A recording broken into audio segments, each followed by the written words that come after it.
धक्कादायक बातमी पुण्यातून आहे। पुण्यातील पर्वती परिसरामध्ये 9 वर्षांच्या मुलीवर अत्याचार करण्याचा प्रयत्न तिच्या आजोबानंच केल्याचं समोर आलंय।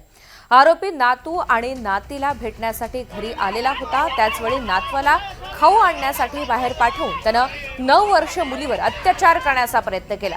यावेळी मुलीनं प्रतिकार केला आणि हा आवाज शेजारच्यांना आल्यामुळे पुढील अनर्थ टळलाय अशी माहिती समोर आली। संशयित आरोपीला पोलिसांनी ताब्यात घेतलंय। दरम्यान आरोपीला लवकरात लवकर शिक्षा मिळावी या मागणीसाठी आज आंदोलन केलं जाणार आहे।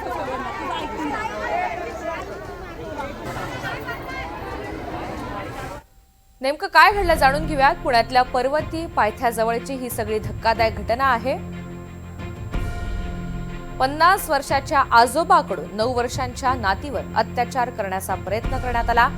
नातू आणि नात आजोबाला भेटण्यासाठी आले होते। आरोपीनं नातवाला पैसे देऊन खाऊ आणायला पाठवलं।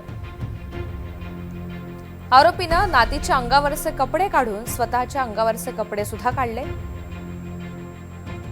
एका महिलेचं लक्ष गेल्यामुळे चिमुरडीवरचा अनर्थ टळला। नराधम आजोबावर पोक्सो अंतर्गत गुन्हा दाखल झालाय। पोलिसांनी बेड्या ठोकल्यात।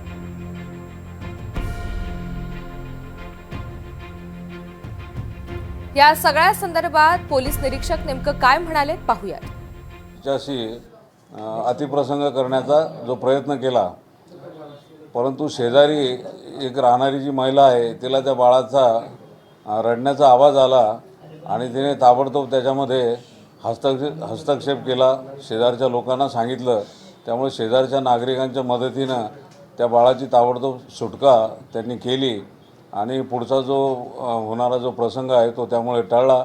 पोलिसांनी ताबडतोब त्या व्यक्तीला आपल्या ताब्यात घेतलं